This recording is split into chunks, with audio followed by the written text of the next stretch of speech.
c'est au travers de l'histoire de Gédéon que nous allons apprendre à discerner la volonté de Dieu. Et pour ce faire, je suis avec deux collègues, pasteur Jean-Jacques Chaffograc, bonjour Jean-Jacques. Bonjour. Et le pasteur Olivier Rigaud, bonjour Olivier. Bonjour. Et je demanderai donc à Olivier de bien vouloir prier avec nous.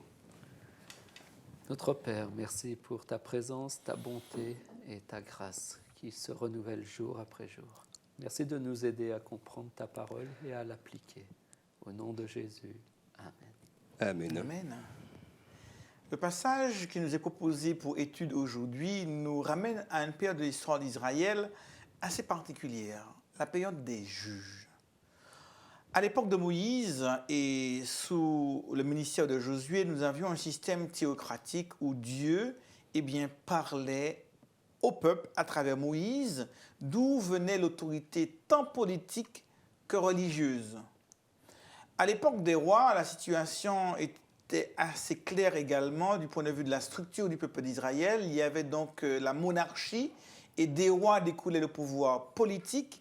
Et à côté d'eux, il y avait donc les lévites et prêtres pour la dimension religieuse, ainsi que des prophètes suscités par Dieu pour la dimension prophétique. Mais là, dans cette période des juges, il n'y a pas de leader qui s'impose de manière assez claire, comme c'était le cas à l'époque de Moïse. Il n'y a pas de roi avec une monarchie bien établie.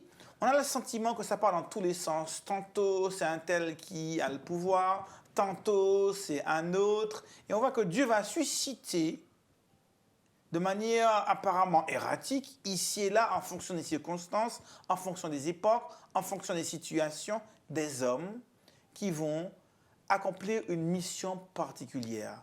Et souvent, cette mission est une mission de délivrance, parce que le peuple s'éloignant de Dieu, les peuples environnants, attaquant et soumettant le peuple d'Israël, ceux-ci, criant à l'Éternel, se repentant, se tournant vers Dieu, vont chercher auprès de lui une délivrance, souvent physique, militaire, parce qu'ils sont sous l'oppression des peuples environnants.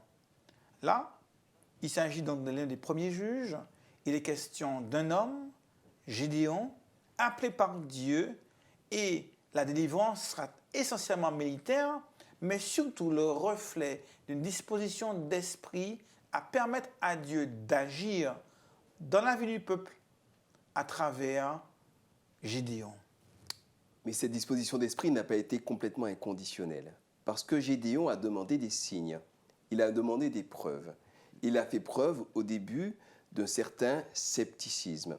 Et de mon point de vue, c'est un signe de bonne santé mentale que de s'interroger, est-ce que c'était vraiment l'Éternel? J'ai besoin d'être sûr avant de prendre une option radicale dans ma vie, je ne veux pas partir à la légère, parce que finalement, même pour ces peuples qui étaient des peuples extrêmement analogiques dans leur fonctionnement et où les signes, les images avaient une très grande importance, ça n'empêchait pas de réfléchir et d'être un minimum rationnel. Et donc, Gédéon va demander un certain nombre de preuves, un certain nombre de signes. Et Dieu va les lui accorder.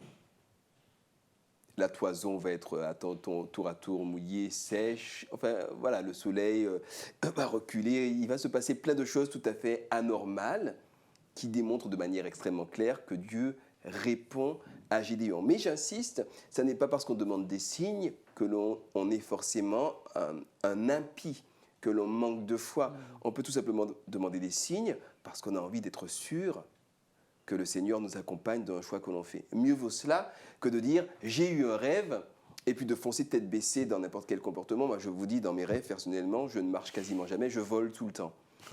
Donc, si je me mets à vouloir appliquer, oui, je translate, en fait, je décolle verticalement, comme ça, ensuite je translate. Oui, c'est très particulier, mais je me soigne. Et si je voulais appliquer cela et que je sautais par la fenêtre du troisième étage, sans me poser de questions, voilà, il faut quand même être un petit peu sceptique par rapport à certains aspects pour pouvoir établir ce en quoi on croit réellement et profondément. Donc, en même temps, l'être humain est suffisamment fourbe et suffisamment, disons, manipulateur pour pouvoir faire de n'importe quoi un signe. Et pour pouvoir se donner des signes qui vont s'accomplir ou faire des prophéties autoréalisatrices. Donc, il faut réellement C'est dans la relation, comment ça se résout tout cela? C'est dans la relation à Dieu, dans la relation de confiance à Dieu que ces choses-là se résolvent. Parce que finalement, de nous-mêmes, soit on ne va compter que sur notre propre intelligence, soit on va tellement demander des signes à Dieu, si je dois aller à droite ou si je dois aller à gauche, donne-moi un signe, que l'on sera incapable de faire fonctionner l'intelligence et la capacité d'exercer un choix que Dieu nous a donné. C'est quand même quelque chose que Dieu nous a donné. Alors nous avons besoin parfois dans des phases de notre vie, et j'ai eu des phases comme cela et j'en aurai peut-être encore, ça n'est ni une honte ni une gloire, d'être guidé pas à pas pour une raison X ou Y. Ça n'est ni une honte ni une gloire, c'est des phases où on a besoin parfois. Puis il y a des phases où on a simplement besoin d'être de la présence de Dieu pour prendre des options et avancer dans la vie sans avoir besoin de demander toujours des signes. Alors je pense par exemple à ce jeune homme qui me raconte que quand il était plus jeune, il étudiait la théologie, puis il était célibataire. Et il dit à Dieu, Dieu, tu m'as promis de me donner une femme, je crois en ta promesse. Puis il dit, Seigneur, je vais me mettre d'un endroit de la cafétéria où je ne me mets jamais, et la femme que tu enverras sera la femme que tu me destines. Et effectivement, il va se mettre dans la cafétéria d'un endroit complètement reculé, où il ne va jamais, où personne ne va jamais, etc. Et puis, curieusement, une fille vient et s'assied à côté de lui.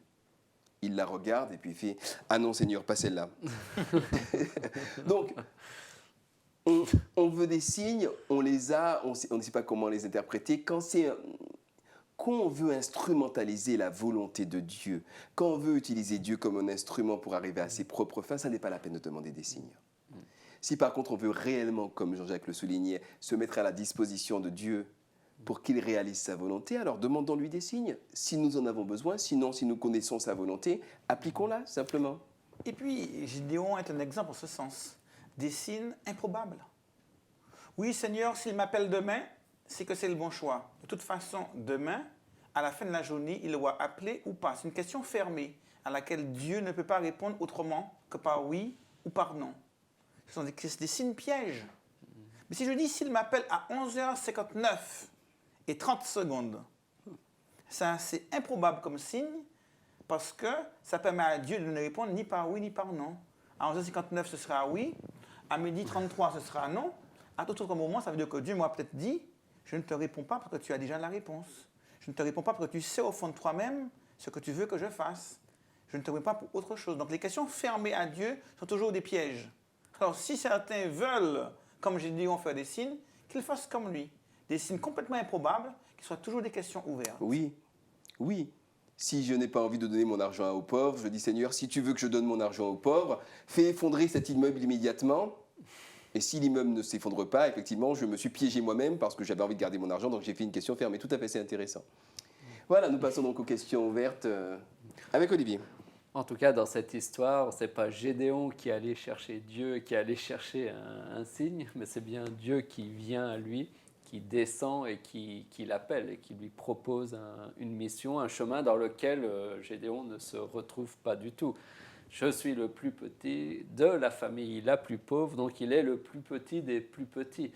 Et en ce sens, Gédéon nous ressemble énormément parfois, où nous sommes remplis de doutes sur nous-mêmes, remplis de doutes par rapport à nos capacités, où on a parfois peur de faire face à certaines personnes, à certaines situations, où on préférerait fuir, se cacher.